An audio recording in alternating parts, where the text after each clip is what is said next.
Testing. Andy Austin here, up in the attic with another kind of a rant, but I want to show you a little video as well while I talk about it. Now, this video was sent to me this morning by a colleague saying, what do you make of this? And I thought, oh, this is interesting. And it's interesting to me for a number of reasons. One is because one time, or about over 20 years ago, I found myself in quite a similar situation whilst attending to a casualty late one night. I found this guy lying in the street, pretty badly hurt.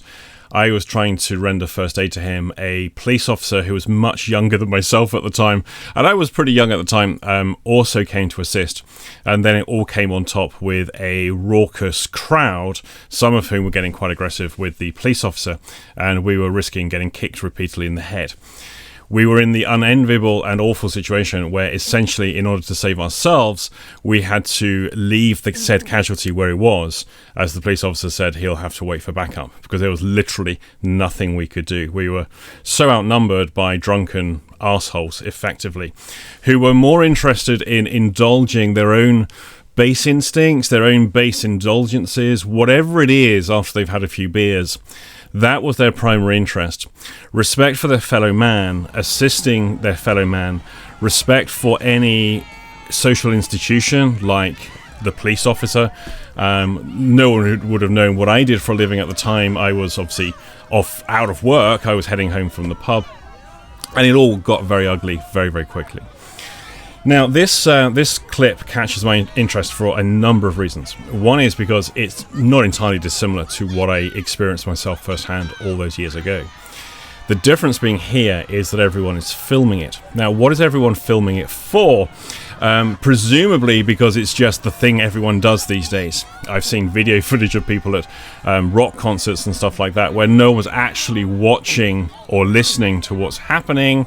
Everyone's there with their mobile phone filming it.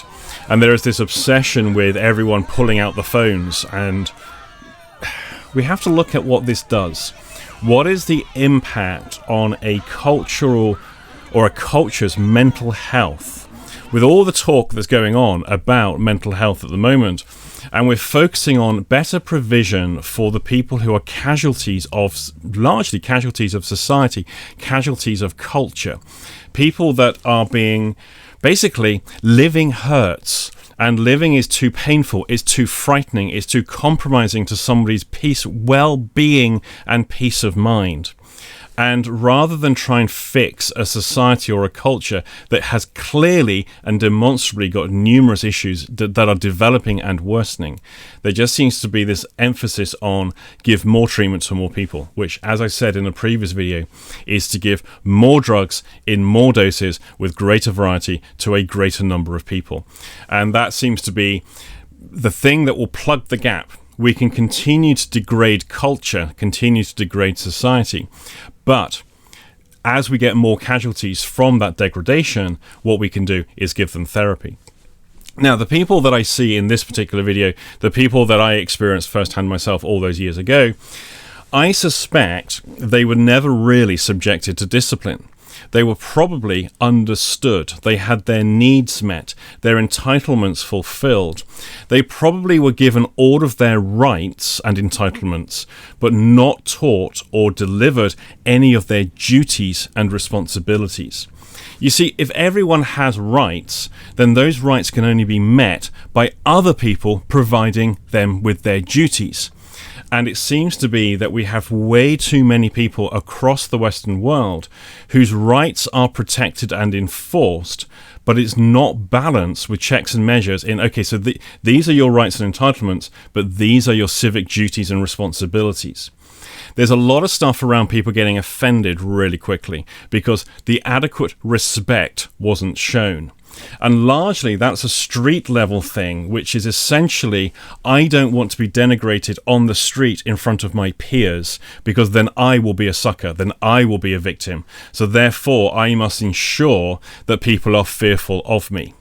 Now, when we have large sections of the community that have that mindset as a survival mechanism, because let's face it, people growing up in certain inner cities in the Western world aren't growing up in particularly salubrious or safe places.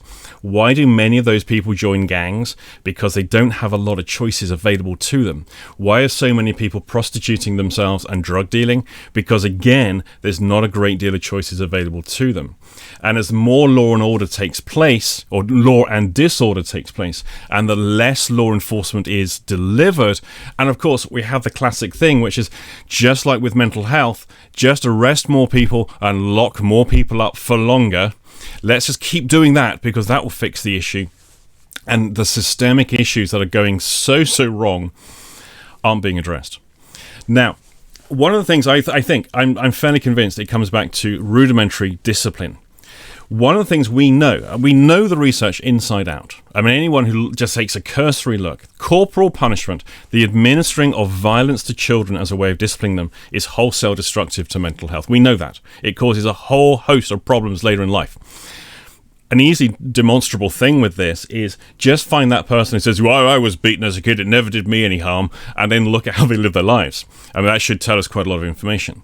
However, what are the mental health impacts of not beating certain children with sticks when they're young? Because they never get the checks and measures, and their self-restraint is never taught to them. And so now we have kids who are completely without self-control, self-restriction, self-limitation, because there should be no limits. This is the message we constantly tell people. You should never be restricted. You should never be limited. You should never limit yourself in your opportunities in life. You can be anything you want to be. So we have these two things happening simultaneously, which is the complete absence of any form of self-regulation that is being taught to people, and imposed regulation on those who are unable to self-regulate. Simultaneously, this constant encouragement to be whatever you want to be and express yourself in any way you wish. And then we wonder why it's all gone wrong. And how will we fix this problem? Build more jails to imprison more people for longer, and to get more therapy and more drugs to drug people for longer and with greater doses. As always, do please put any thoughts or comments, any counterexamples or any other good examples of this kind of footage in the comment section below. I'm always interested in all views, including those contrary to anything that I'm saying. Now, there's something I do have to say. Literally half the comments that people post to my videos get removed automatically. That's not me doing it. It's the Google's, YouTube's AI that is doing it. I'm part of a particular group on one of the online forums of YouTube creators, and it is such a common problem, and none of us can really understand why YouTube aren't fixing this issue. So it's not me deleting stuff. I don't censor the comments that people post unless it's spam or highly inappropriate with, you know, the sort of stuff. But essentially, if people are disagreeing with me, arguing with me, I don't delete those. So that's not me doing it. I just wanted to be clear with that one. So as I say, comment section below. Do please click the like button. Any support you can give my channel is always appreciated.